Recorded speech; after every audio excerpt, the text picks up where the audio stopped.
રાજકોટના વરિષ્ઠ પત્રકાર જગદીશ મહેતા સામે રાજકોટ ક્રાઇમ બ્રાન્ચમાં ગુનો નોંધાય છે અને ત્યારબાદ વિવાદનો મધપૂડો છે તે છંછેડાય છે। વિપક્ષના નેતાઓ સતત આક્ષેપ કરી રહ્યા છે કે કિન્નાખોરી રાખીને પત્રકાર જગદીશ મહેતા સામે ગુનો નોંધવામાં આવ્યો છે। તેવામાં હવે ધાર્મિક આગેવાનો પણ છે તે જગદીશ મહેતાના સમર્થનમાં સામે આવી રહ્યા છે અને હવે આ મામલે કોણે સરકારને ચીમકી આપી છે તેની વિગતે વાત કરીએ આ વિડીયોમાં। વૈષ્ણવજન તો તેને કહીએ જે પીડ પરાઈ જાનાને રે। નમસ્કાર, નવજીવન ન્યૂઝમાં આપનું સ્વાગત છે। હું છું જયંત દાફડા।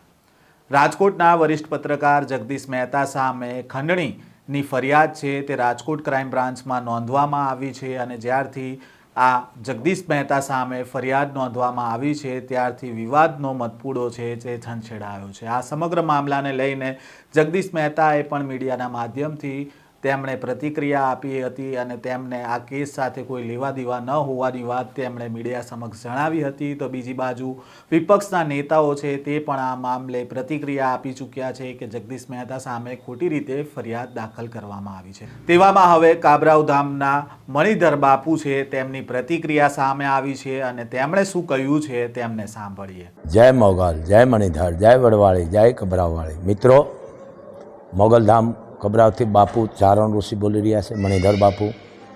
મિત્રો, એક ધ્યાન રાખજો, સમાજમાં જે સાચું કહે ને એને બોલવા દો। બધા ભલે સાચા જ હોય છે, પણ મારે તમારું નથી લેવું, નથી કોઈનું લેવું, પણ સમાજમાં જે સારું બોલે છે, સારા કાર્ય કરે, સાચાને તો બોલવા દો।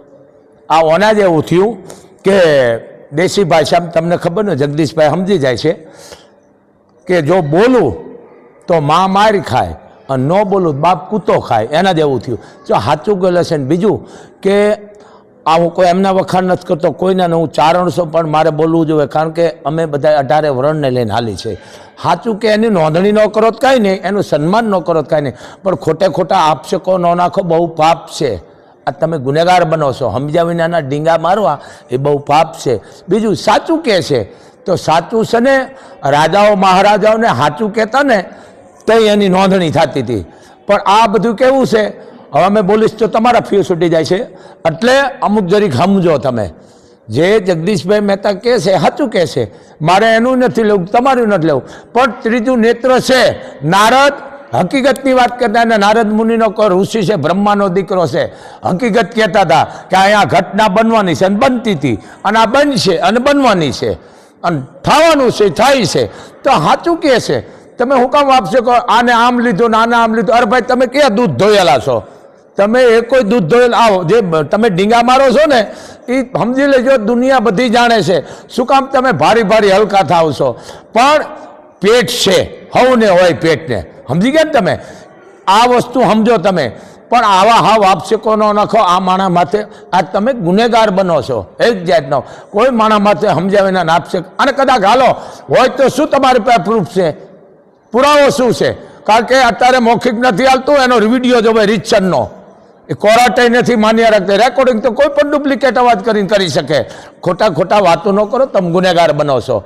એનું પ્રૂફ હોય, જેને કંઈ વિડીયો હોય, આ હું બોલું એ પ્રૂફ છે, મોગલધામથી આ બાપુ બોલે છે। જગદીશભાઈ, મેં હું કોઈ પત્રકારનો વિરોધ ન, આ સાચું કહેવાવાળો કોઈના બાપનું આટલું નથી, એમાં હું હોય તો મને કહી દઈશ, બધાને કહી દઈએ, કારણ કે એનો ધર્મ છે, એની ફરજ છે। અને જો પત્રકાર સાચું નહીં કહે તો પછી મારો ને તમારો અવાજ કોણ સાંભળશે? તો કાલે એનો એવો દબી દઈશું આપણે।